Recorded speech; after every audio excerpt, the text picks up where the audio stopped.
आमलकी रंग भरी एकादशी व्रत कथा। राधे राधे मित्रों, रंग भरी एकादशी जिसे आमलकी के नाम से भी जाना जाता है, फाल्गुन मास की शुक्ल पक्ष की एकादशी तिथि के दिन रंग भरी एकादशी आमलकी एकादशी का व्रत किया जाता है। मान्यता है कि इस दिन शादी के बाद पहली बार भगवान शिव माता पार्वती को काशी लेकर आए थे, इसलिए इस दिन रंग भरी एकादशी कथा का पाठ करने से व्यक्ति की सभी मनोकामनाएं पूरी होती हैं।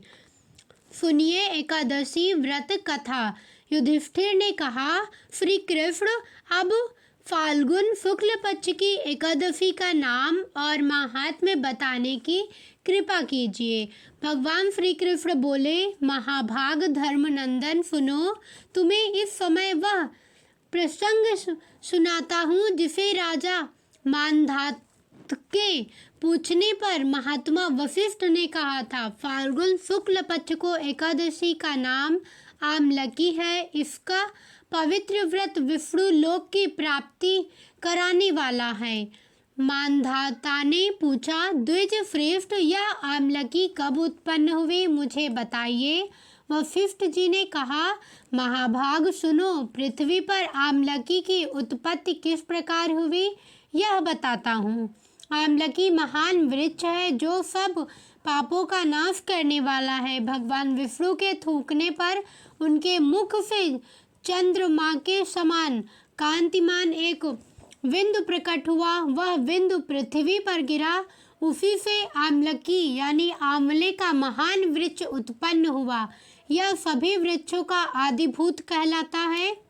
इसी समय समस्त प्रजा को सृष्टि करने के लिए भगवान ने ब्रह्मा जी को उत्पन्न किया। उन्हीं से इन प्रजाओं की सृष्टि हुई।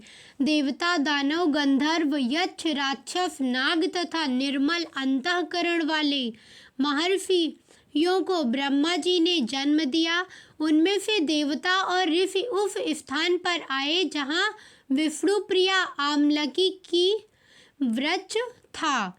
महाभाग, उसे देखकर देवताओं को बड़ा विस्मय हुआ है। एक दूसरे पर दृष्टिपात करते हुए उत्कंठ पूर्वक उस वृक्ष की ओर देखने लगे और खड़े खड़े सोचने लगे कि वृक्ष पाकर आदि वृक्ष को पूर्व कल्पकी की ही भांति है, जो सब के सब हमारे परिचित हैं, किंतु इस वृक्ष को हम नहीं जानते। उन्हें इस प्रकार चिंता करते देख आकाशवाणी हुई, महर्षियों, यह सर्वश्रेष्ठ आमलकी का वृक्ष है जो विष्णु को प्रिय है। इसके स्मरण मात्र से गोदान का फल मिलता है। स्पर्श करने से इससे दूना और फल भक्षण करने से तिगुना पुण्य प्राप्त होता है। इसलिए सदा प्रयत्न पूर्वक आमलकी का सेवन करना चाहिए। यह सब पापों को हरने वाला वैष्णव वृक्ष बताया गया है। इसके मूल में विष्णु, उसके ऊपर ब्रह्मा, स्कंद में परमेश्वर, भगवान रुद्र, शास्त्राओं में मुनि, टहनियों में देवता, पत्तों में वसु, फूलों में मरुण, दृढ़ तथा ना फलों में समस्त प्रजाति वास करते हैं। आमलकी सर्वदेवतामयी बताई गई है, अतः विष्णु भक्त पुरुषों के लिए यह परम पूज्य है। ऋषि बोले, अव्यक्त स्वरूप से बोलने वाले महापुरुष, हम लोग आपको क्या समझे? आप कौन हैं, देवता हैं या कोई और? हमें ठीक ठीक बताइए।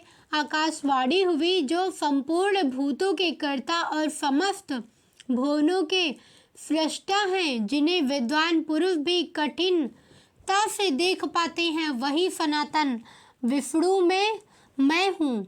देवादिदेव भगवान विष्णु का कथन सुनकर उन ब्रह्म कुमार महर्षियों ने नेत्र आश्चर्य से चकित हो उठे। उन्हें बड़ा विस्मय हुआ। वे आदि अंतर्हित भगवान की स्तुति करने लगे। ऋषि बोले, संपूर्ण भूतों के आत्मभूत आत्मा एवं परमात्मा को नमस्कार है।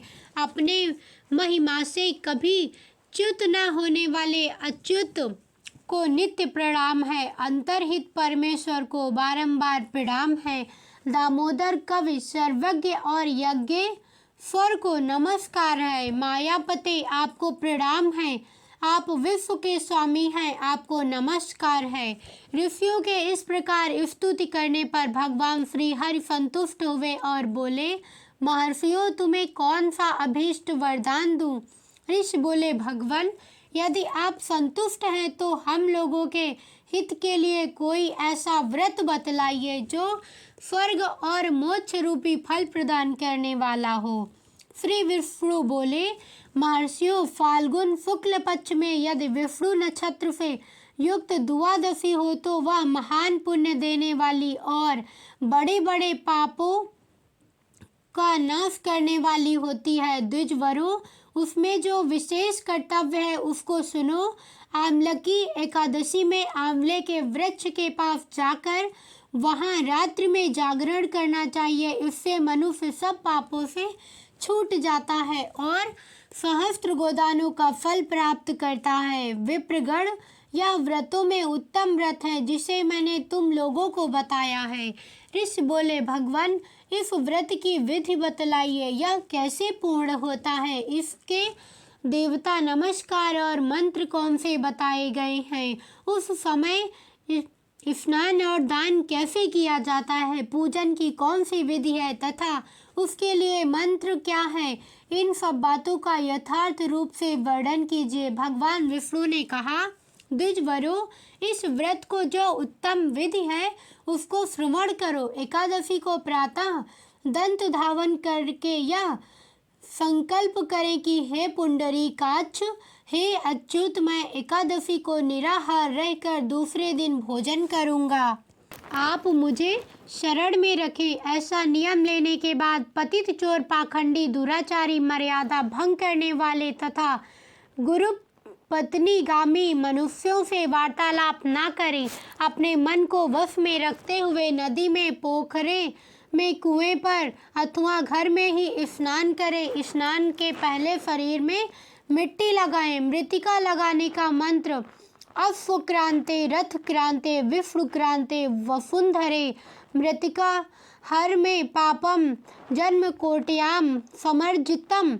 वसुंधरे, तुम्हारे ऊपर अश्व और रथ चला करते हैं तथा वामन अवतार के समय भगवान विष्णु ने तुम्हें अपने पैरों से नापा था। मृतिके, मैंने करोड़ों जन्मों में जो पाप किए हैं, मेरे उन सब पापों को हर लो।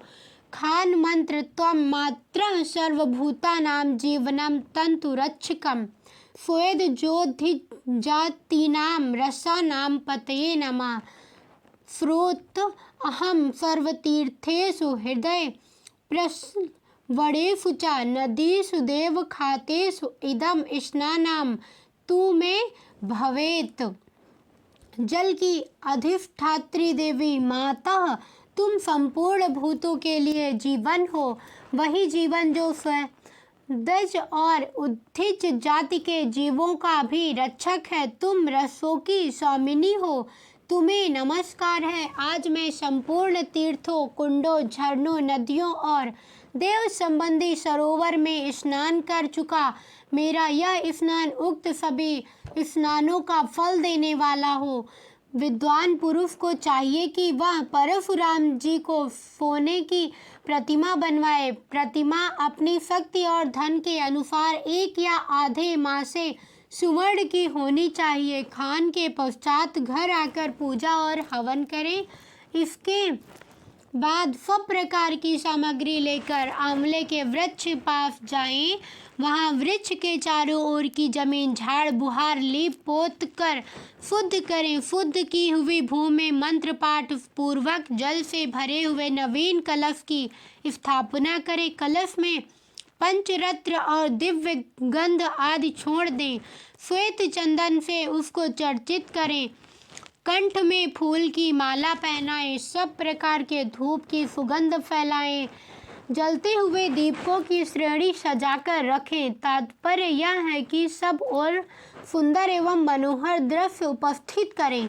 पूजा के लिए नवीन छाता, जूता और वस्त्र भी महंगा साफ सुथरा करके दूर रखें। कलश के ऊपर एक मात पात्र रखकर उसके दिव्य लाजों यानी खीलों से भर दें। फिर उसके ऊपर सुवर्ण में परशुराम जी की स्थापना करें।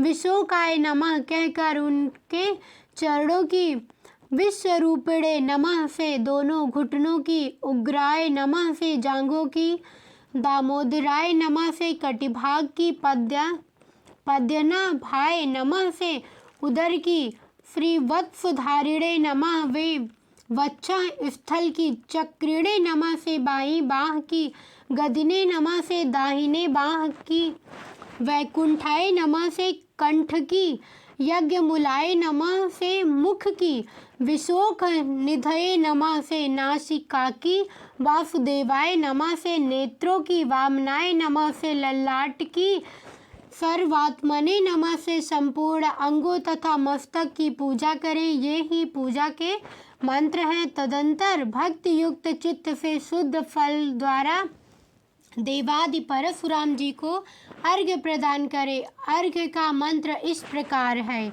नमस्ते देवेश जामदग्नि नमोस्तुते, गृहाणाम अर्घ्यमिमं दत्तमाम लक्ष्यायुतं हरे। देव देवेश्वर जमदग्नि नंदन श्री विष्णु स्वरूप परशुराम जी, आपको नमस्कार है। आंवले के फल के साथ दिया हुआ मेरा यह अर्घ्य ग्रहण कीजिए। तदंतर भक्ति युक्त चित्त से जागरण करें। नृत्य, संगीत, वाद्य, धार्मिक उपाख्यान तथा श्री विष्णु संबंधी कथा वार्ता आदि के द्वारा वह रात्रि व्यतीत करे। उसके बाद भगवान विष्णु के नाम लेकर आमलकी वृक्ष की परिक्रमा 108 या 28 बार करे। फिर सवेरा होने पर श्री हरि की आरती करें। ब्रह्मा की पूजा करके वहाँ की सब सामग्री उसे निवेदन कर दे। परशुराम जी का कलश, 2 वस्त्र, जूता आदि सभी वस्तुएं दान कर दें और यह भावना करें कि परशुराम जी के स्वरूप में भगवान विष्णु मुझ पर प्रसन्न हो। तत्पश्चात आमलकी का स्पर्श करके उसकी प्रदक्षिणा करें और स्नान करने के बाद विधि पूर्वक ब्राह्मणों को भोजन कराएं। तदंतर कुटुंबियों के साथ बैठकर स्वयं भी भोजन करें। ऐसा करने से जो पुण्य होता है वह सब बतलाता हूँ, सुनो। संपूर्ण तीर्थों के सेवन से जो पुण्य प्राप्त होता है तथा सब प्रकार के दान देने से जो फल मिलता है वह सब उपर्युक्त विधि के पालन से सुलभ होता है। समस्त यज्ञों की अपेक्षा भी अधिक फल मिलता है, इसमें तनिक भी संदेह नहीं है। यह व्रत सब व्रतों में उत्तम है जिसका मैंने तुमसे पूरा वर्णन किया है। वशिष्ठ जी कहते हैं, महाराज, इतना कहकर देवेश्वर भगवान विष्णु वहीं अंतर ध्यान हो गए। तत्पश्चात उन समस्त महर्षियों ने उक्त व्रत का पूर्ण स्वरूप से पालन किया। नृपश्रेष्ठ, इसी प्रकार तुम्हें भी इस व्रत का अनुष्ठान करना चाहिए। भगवान श्री कृष्ण कहते हैं, युधिष्ठिर, यह दुर्धर्ष व्रत मनुष्य को सब पापों से मुक्त करने वाला है। यह थी संपूर्ण कथा, आमलकी व्रत कथा। कैसी लगी वीडियो कमेंट करके बताना। साथ ही वीडियो को लाइक, चैनल को सब्सक्राइब करके कमेंट में हरे कृष्णा लिखना और अपने मित्रों संबंधियों के साथ शेयर करना। धन्यवाद।